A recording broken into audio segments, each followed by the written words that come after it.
Hey, how's it going, guys? In this video, we'll discuss about this problem, majority element. Given an array of size n, find the majority element.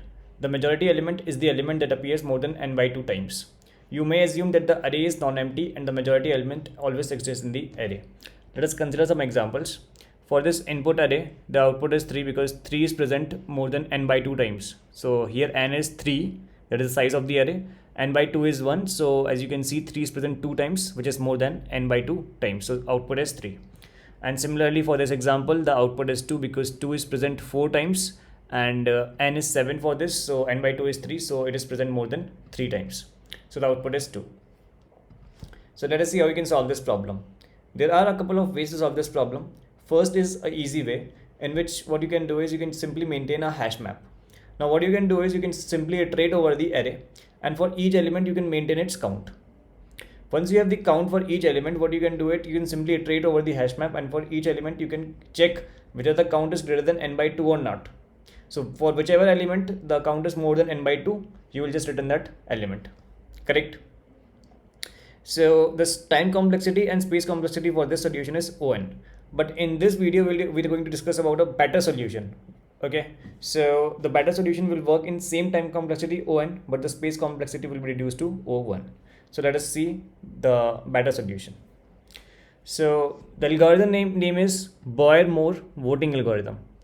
So it's a difficult to understand algorithm. So I'll try to explain it to you, this algorithm, with the help of an example. So here is the algorithm, and we will apply this algorithm over this array. So what we are doing in this algorithm is basically we are maintaining a count which is initialized to 0 and a candidate which is initialized to -1.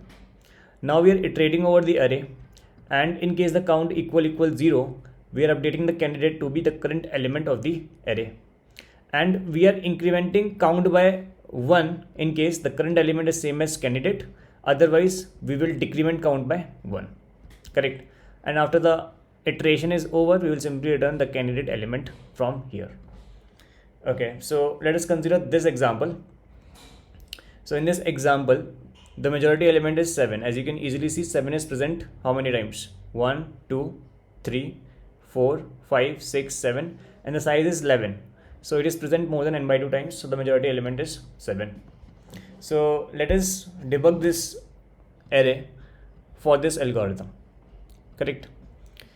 And while debugging, I'll try to explain to you why we are doing these steps. Okay, so initially the count is set to be 0 and the candidate is set to be -1. So initially I is 0. So when I is 0, you will hit over here count equal 0, as you can see over here.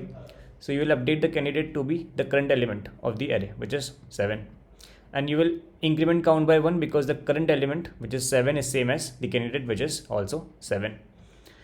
Next, when I equals 1, the candidate will remain 7 and the count will increment by 1. Why? Because the current element is also same as the candidate element, which is 7. Next, when I equals 2, that is over here, the candidate remains same and the count will get decremented by 1 because the current element 5 is not same as the candidate element, which is 7. Next is when I equals 3, the candidate remains 7. The count will increment by 1. Why? Because the current element is same as candidate element. Next is I equals 4. The candidate is 7 only and the count will decrement by 1 because the current element is not same as candidate element, which is 7. When I equals 5, the candidate element remains same. The count will get decremented by 1 because the current element 1 is not same as the candidate element, which is 7. Now what happens in the next iteration is when I equals 6, the candidate becomes 5. Why is that? Because the count has been reduced to 0 and you will select candidate as the current element, which is 5, and the count will get incremented by 1 because the current element 5 is same as candidate. So what we did over here is basically we have ignored this part of the array. Correct? Why I'm saying that? Because now the candidate is 5. It doesn't depend on the elements from 0 to I-1. So we have actually ignored this part of the array. So let us try to understand how we can ignore this part of the array. Now, what I know over here is for this part of the array, the count of candidate elements and non-candidate elements is same. Why? Because the count is 0 over here. And we are incrementing count by 1 in case we are hitting a candidate element, and we are decrementing it by 1 in case we are hitting a non-candidate element. So we know that for this part of the array, the count of candidate and the non-candidate elements are same. Now two cases can occur. Either the current candidate element is a majority element or is it not a majority element. So as you can see, in this case, for this subarray, the candidate element is 7 and the majority element is also 7. Correct.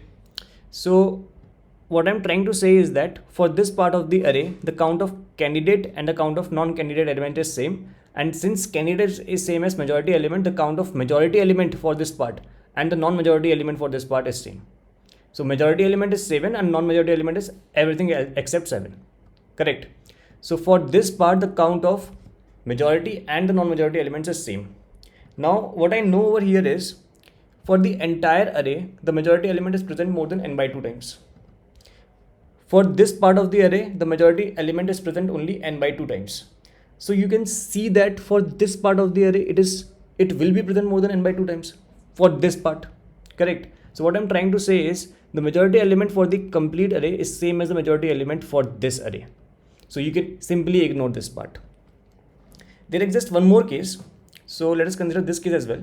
So in this case, what I did is I just replaced the last 3 sevens with 3 5s. So in this case, what you can see is the majority element is 5. So this part is same as the previous example. So you can see that for this part, the candidate element is 7. And when we hit over here, you can see that this is I equals 6, the candidate becomes 5, and the count will get incremented to 1. So over here as well, what we did is we have ignored this part. Why we have ignored this part? This is the second example. So over here, the candidate element is 7, which is not same as the majority element. Correct.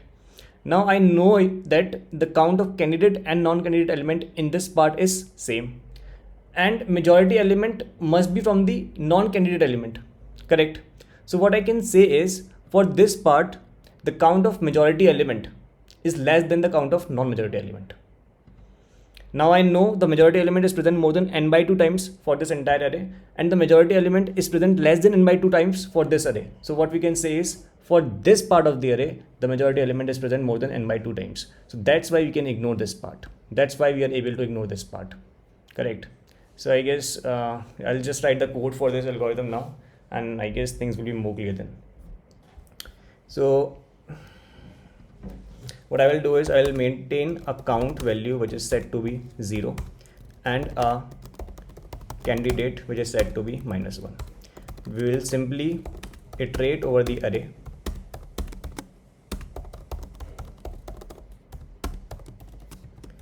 and we will check whether count equal 0 or not. In case it occurs for any I, what we are going to do is we are going to ignore everything from 0 to I-1. So we'll set candidate as current array element, and what we will do over here is we will simply say count plus equals. We'll check whether the current element is same as candidate.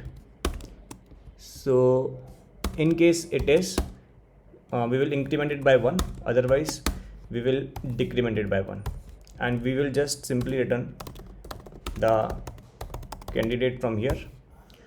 So let me just submit this code. So it got accepted. Okay, one more thing that I want to point over here is actually this solution will exist only when the majority element exists in the array. Now it is given to us that the majority element will always exist in the array, so this solution is accepted. But there might be a question that in case the majority element is not present, return -1. So for that, this algorithm won't work. Correct. So let me just show you an example for that as well, and I'll try to explain to you the more advanced algorithm for this problem. So let us consider this case, not this case. Let us consider this case. So what will happen is at index I equals 6, the count will be reduced to 0. So we will change the candidate to be 3, which is the current element, and we will increment the count by 1. And if we are using the current algorithm, we will return this 3, which is the wrong answer. The current for this array, majority element actually doesn't exist, so we should return something like -1 or null, correct?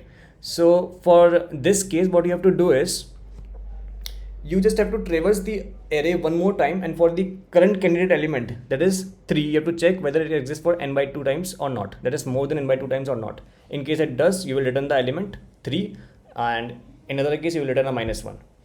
So I guess that's it from the video. So I guess in case you have learned anything from the video, you can hit that like button, and in order to support my work, you may consider subscribing to my channel. Thank you.